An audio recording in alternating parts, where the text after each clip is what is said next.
Welcome back. This is Brian from W3 Woodworkings. The tambour doors, week number 2. I've got both the doors done, and if you remember, on a 1-inch piece of mahogany, I've used 2 different router bits to cut a different face on each end of these.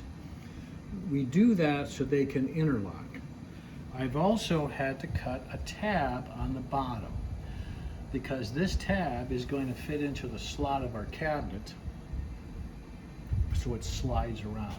So now that we got the pieces, to give it this accordion effect, you need to put material on the back side. So there's a couple things you need to be aware of.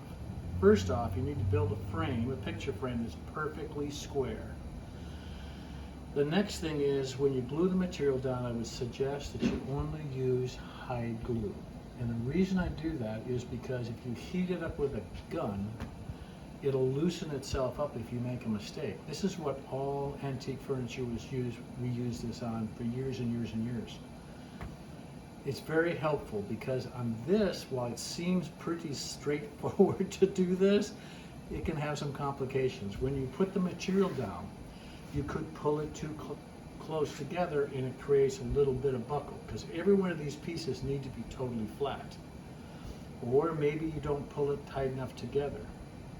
Again, if you make those mistakes, blow dryer, you heat it up, you can pull it back where the mistake is, correct it, re-glue it, and put it down. It really works extremely well. So next week we're going to talk about how do we cut a slot in the cabinet to accept these doors.